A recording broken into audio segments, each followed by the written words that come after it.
नमस्ते दोस्तों, स्वागत है आपका दिल की कहानियों के नए एपिसोड में। आज की कहानी है कॉलेज के दो दोस्तों की। कॉलेज के रंग, दिलों के ढंग, हर एक मोड़ पर, हर एक पल में कुछ नई कहानियां लिखते हैं। कुछ ऐसी ही कहानियां जो यादें बन जाती हैं और कुछ जो जिंदगी का हिस्सा। ये कहानी है आन्या और आर्यन की। एक तरफ किताबों में खोई हुई शांत सी आन्या और दूसरी तरफ कॉलेज का सुपरस्टार जिसके पीछे था पूरा कॉलेज। आर्यन। आर्यन और आन्या की पहली मुलाकात, एक शरारत से भरी हुई गलतफहमी और फिर अनजाने में दिल का रिश्ता। क्या ये रिश्ता सिर्फ एक इत्तेफाक था या फिर कुदरत का कोई खास इशारा? तो चलिए सुनते हैं एक ऐसी ही प्रेम कहानी जिसमें है दोस्ती, झगड़े और बेशुमार मोहब्बत के रंग। कॉलेज का मेन गेट स्टूडेंट्स की चहल पहल से भरा हुआ था। रंग बिरंगे बैग, हंसी ठिठोली और एक नए सेशन की उमंग हवा में घुली हुई थी। इसी भीड़ में आन्या, एक शांत और सौम्य लड़की, थोड़ी सी खोई हुई सी, अपने हाथों में काफी किताबें संभाले खड़ी हुई थी। उसकी बड़ी-बड़ी आंखों में एक नए माहौल की उत्सुकता और थोड़ी घबराहट दिख रही थी। तभी तेज रफ्तार से एक बाइक चलाता हुआ लड़का पास से गुजरा।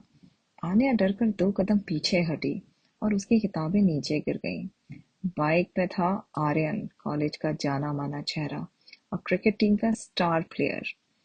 वो अपनी बाइक को रोकता है। उसके पीछे एक लड़की बैठी है, रिया। रिया हंसती है। आर्यन को अपनी गलती का एहसास तुरंत हो जाता है। वो जल्दी से नीचे उतरता है और अपनी आंखों में शरारत और लापरवाही लेकर बड़े ही आत्मविश्वास से बोलता है, अरे सॉरी यार, ध्यान नहीं किया।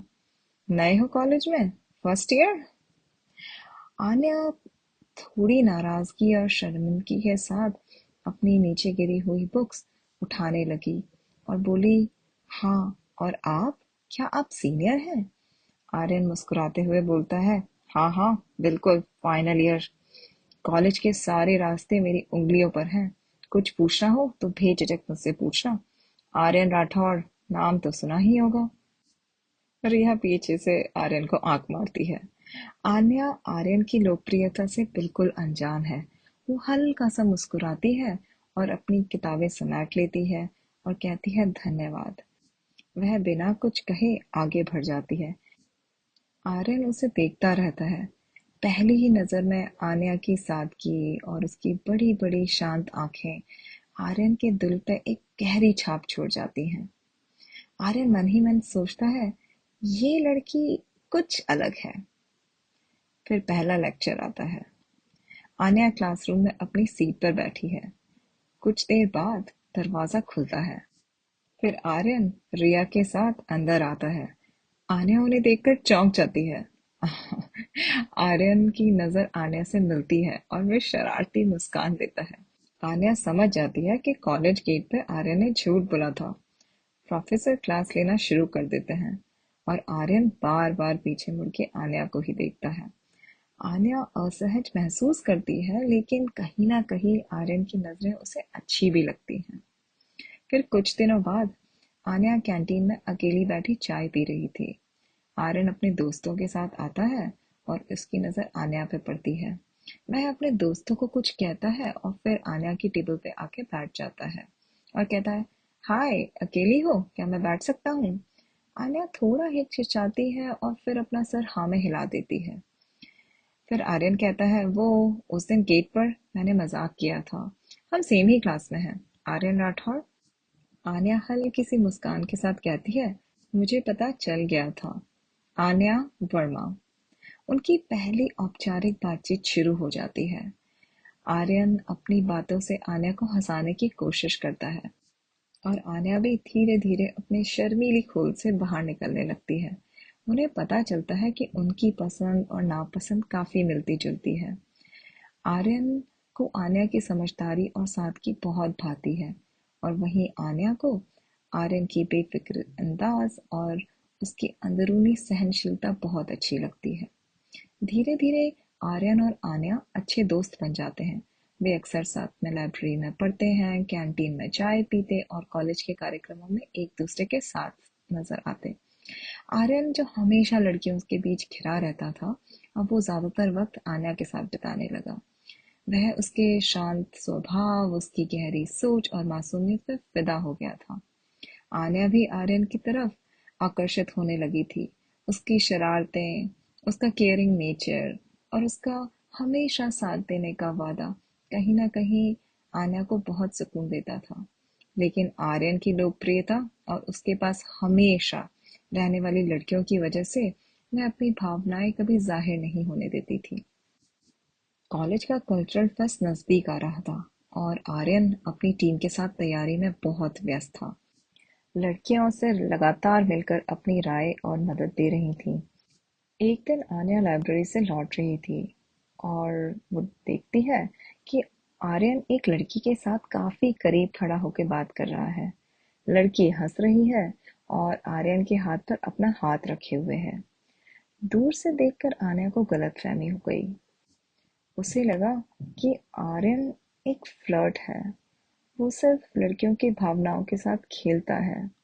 वह बिना किसी से कुछ कहे खुद ही आर्यन से थोड़ा दूर रहने लगी। उसने आर्यन के मैसेजेस का रिप्लाई देना बंद कर दिया। जब वो क्लास में भी देखती आर्यन को, तो ज्यादा रिएक्ट नहीं करती। आर्यन काफी हैरान और परेशान हो गया। उसे समझ ही नहीं आ रहा था कि अचानक आन्या का रवैया इतना बदल क्यों गया। आर्यन बार बार आन्या से अकेले में बात करने की कोशिश करता है, पर आन्या उसे कोई मौका ही नहीं देती। फिर आर्यन एक दिन कॉलेज के पीछे एक शांत जगह पे आन्या को ढूंढ ही लेता है। आन्या उसे देख करके मुंह फेर लेती है और वहां से जाने लगती है। वो भाग के आन्या के पास आता है और कहता है, क्या हुआ आन्या, तुम मुझसे बात क्यों नहीं कर रही हो? मैंने क्या किया? फिर आन्या की आंखों में नमी थी और वो कहती है, तुम तुमने नहीं, तुमने कुछ नहीं किया। बस मुझे अब सच्चाई का पता चल गया है। तुम सबके साथ फ्लर्ट करते हो और मैंने चीजों को थोड़ा सीरियस ले लिया है। तो आर्यन हैरानी से पूछता है, क्या? मैंने किसके साथ फ्लर्ट किया? आन्या ने बोला, मैंने उस दिन देखा था कल्चरल फेस्ट की तैयारियों के बीच उस लड़की के साथ। ओह, आर्यन समझाते हुए कहता है, रिया, वो रिया थी, मैं उससे बात कर रहा था। आन्या, वो मेरे बचपन की दोस्त है। हम सिर्फ काम कर रहे थे और उसी के बारे में डिस्कस कर रहे थे। उससे ज्यादा कोई रिश्ता नहीं है मेरा उससे। आन्या ने शक की निगाहों से देखते हुए बोला, सच कह रहे हो? आर्य ने खत से आन्या का हाथ पकड़ लिया और बोला, मैं सच कह रहा हूँ आन्या, मेरे लिए तो तुम अलग हो। जब से मैंने तुम्हें पहली बार देखा है, सब कुछ बदल गया है। मुझे नहीं पता ये क्या है, लेकिन तुम्हारे साथ रह के मुझे सुकून मिलता है। तुम्हारी चुप्पी में भी एक गहराई है जो मुझे तुम्हारी तरफ खींचती है। आन्या की आंखों में आंसू आ गए। उसे आर्यन की बातों में सच्चाई दिखी। उसे लगा कि आर्यन की आवाज में दर्द और बेचैनी है। आन्या धीरे से बोली, मुझे लगा तुम बहुत पॉपुलर हो, तुम्हारे आसपास हमेशा इतनी लड़कियां रहती हैं। मुझे डर लगा कि उसमें मेरी कोई जगह नहीं है। आर्य ने आन्या के आंसू पोंछे और कहा, तुम मेरी दुनिया हो आन्या, बाकी सब सिर्फ भीड़ है। इतने में बारिश की हल्की बूंदें गिरने लगी। मौसम में एक रोमांटिक माहौल बन गया। आर्य ने गहरी नजरों से देखते हुए आन्या से कहा, आन्या, मैं तुमसे बहुत प्यार करता हूँ। पहली नजर में ही कर बैठा था, लेकिन कहने से हमेशा डरता था। तुम्हारे इनकार का डर था। आन्या की आंखों में चमक आ गई। उसके चेहरे पे एक प्यारी सी मुस्कान फैल गई। आन्या ने शर्माते हुए कहा, मुझे भी मुझे भी कुछ ऐसा ही एहसास होता है आर्यन। आर्यन मुस्कुरा दिया और धीरे से आन्या को अपनी बाहों में भर लिया। बारिश की बूंदें उनके प्यार की गवाह बनती गईं। लम्हों की खामोशी में दिल की धड़कनें एक दूसरे से बातें करती रहीं। कुछ महीने बाद कॉलेज की फेयरवेल पार्टी चल रही थी। आर्यन और आन्या हाथ में हाथ डाले खड़े थे। आर्यन ने क्रिकेट में अपनी टीम को जीत दिलाई थी और आन्या ने पढ़ाई में टॉप किया था। दोनों के चेहरे पर भविष्य की उम्मीद थी और एक दूसरे का साथ देने की खुशी। आर्यन ने कहा, देखो, हमने साथ में कितने सपने देखे थे और आज हम यहाँ हैं। और आन्या बोली, हाँ, ये तो बस शुरुआत है। वे दोनों एक दूसरे की आंखों में खो जाते हैं, प्यार की गहराइयों में। कॉलेज के रंग उनके जीवन में हमेशा भर गए और दिलों के ढंग हमेशा एक दूसरे के लिए धड़कते रहे। कॉलेज के आंगन से शुरू हुई आन्या और आर्यन की ये कहानी सिर्फ एक प्रेम कहानी नहीं थी। ये सफर था खुद को ढूंढने का, भरोसे की दीवार बनाने का और हर मुश्किल में साथ मिलकर आगे बढ़ने का। अब उन दोनों की ख्वाहिशें और सपने एक दूसरे से जुड़ गए थे। तो यहीं समाप्त होती है कहानी आन्या और आर्यन के प्यार की। अगर आपको ये कहानी पसंद आई हो तो लाइक, सब्सक्राइब और शेयर करना मत भूलिएगा। तो फिर मिलते हैं अगली बार एक नई कहानी के साथ।